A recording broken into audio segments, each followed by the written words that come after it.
Hey, what's up, everyone? I'm here with the first impression of the Work Sharp Sharpener Benchstone Knife Sharpener. So, as a lot of you probably know if you're into knives, Work Sharp is a pretty well known company when it comes to accessories to keep your knife sharp. I actually saw this one on, I want to say it was a Knife Center video that they do on YouTube. If you're into knives and you haven't seen a Knife Center video, just do a search on them. And they do a lot of really great weekly videos where they talk about new knives that are coming out. Well, in one of their videos, pretty sure it was them, they talked about this workshop knife sharpener. I had never heard of it, wasn't aware of it.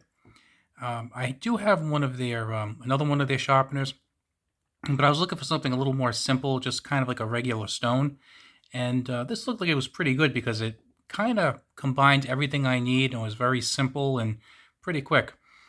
So let's just take a look at the box for now. Sharpens knives and tools, has ceramic and diamond stones, and it's the tribrasive benchstone technology. Angle guided benchtop sharpening system includes 2 diamond and ceramic abrasives and 20 and 25 degree sharpening guides. Now, if your knife is at a different angle than 20 or 25, they actually sell guides that you can purchase from them to adjust that. And you don't really need to use them. You can freehand it just like you would with any other one. So like I said, this 20 to 25, quickly index between coarse and fine diamond. Abrasive follows the curve. That's another cool thing is that basically it's kind of shaped like a triangle, and you can turn it over to put the stone you want on. And the other cool thing is you can either lock it in place so it stays there firmly, or so that it has a little bit of movement. So it really depends on what you really need in the moment. And this kind of shows you here. This is what it looks like from the side. And basically you just kind of rotate it. And like I said, it's like a triangle, and each side has either fine, coarse, or fine diamond. So obviously you want, if you have to remove a little more material because your blade's really dull, you'd begin with the coarse, then go with the fine diamond, then go with the fine ceramic. And of course, I would probably follow up with some light stropping to really hone it the best way. So let's take a quick look at this, and this is what it looks like. So it's pretty big, pretty small. It's not too big. Let's see here if we can measure a little bit. Let's see. This looks like it's about 8 inches wide by about 2.5 inches. So 8 by 2.5 inches roughly. And then I would say maybe 3 inches high. So pretty cool. Now, right here, you can kind of spin them around and get them to fit. So right here we have the 320 stone. I'm just going to take these out so it's a little bit easier. We have the 320 grit diamond stone. This is the fine one. And then we have that's the coarse one.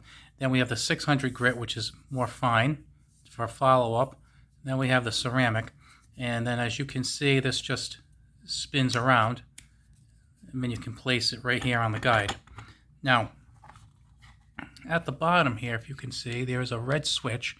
And I'm not sure if you can catch this too well, but right here it has basically an unlocked lock and then a locked lock. Makes sense? So right here, if you're going to try and let's take these off. If you're going to try and sharpen, it kind of has a little bit of movement as you're sharpening. This one here locks in place, and then you don't have that wiggle all the way. Actually, you do. I didn't lock it in place. That is my problem. Let's put it in place. Now we're rock solid. So as you can tell here, it's pretty still. If you unlock it, then it kind of moves a little bit. So while you're sharpening, if you kind of pull this way, it kind of moves with you just a little bit. And then lock it here. They tell you in the book that if you need to remove, just the instructions, doesn't really come with that much, but it's enough. You don't need overkill or something like this. They're telling you that they suggest if you're going to need to remove more material because it's a dull blade, you should keep it like this. My thinking is that it'll provide more friction if this isn't moving out of the way. But if you need to remove a little bit less material, then what you're going to want to do is unlock this and it'll tilt a little bit with you. Personally, I think I would prefer just this flat surface because it's what I'm used to. Now, I do see myself going to the maybe the tilting to try out afterwards, but until I get used to it, I'm just going to want to just keep it like this, I think. And then, with the amount of pressure I put, I can make any necessary adjustments. Now, as far as the guides go, you would just basically put the knife on here and then use that just as a guide for when you drag it across here. Now, what I do think is cool, and I didn't know this until just a little while ago, is that these are actually magnets in here. So you don't have to worry about them falling off, and they'll actually stay on. Now, there are two guides. And each guide has its own angle. As you can tell from the side here, one's a little more steep than the other. Okay, this one is 25 degrees, and this one is 20 degrees. I believe they have less steep guides that you can purchase on the website.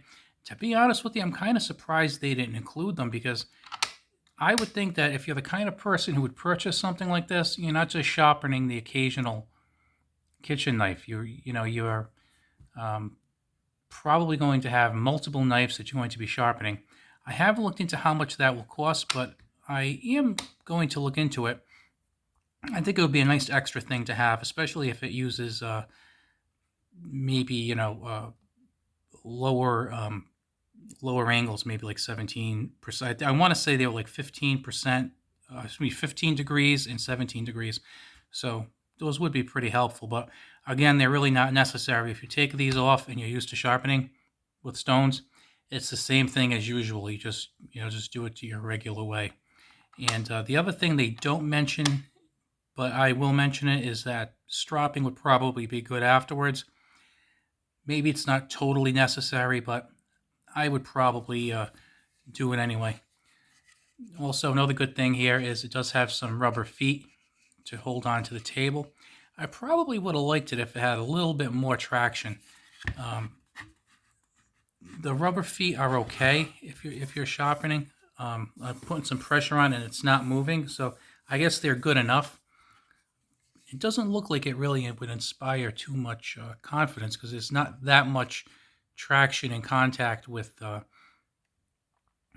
table. But I think it probably would be better. Think of kind of like a stapler. When you get a stapler, a lot of them have like a big rubber pad at the bottom.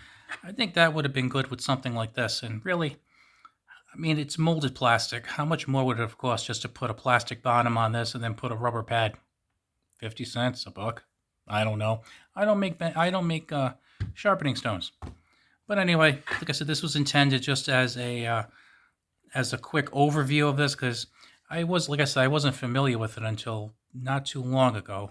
So I am not trying to present myself on an expert of the Work Sharp, telling you the Work Sharp Benchstone is better than any other. I am just showing you what is out there and kind of giving you some close-ups of it, instead of just kind of looking at one crummy picture that you see online, and that leaves you having questions about it. And one other thing I will do before I go is just give you a quick look at the instructions. Basically, this is all it is. It's just this little piece of paper folded over. But what I will do is just show it to you slowly. So if you want to pause at all, just to kind of get an idea of what's going on here, look at any of their recommendations. And we'll open the inside.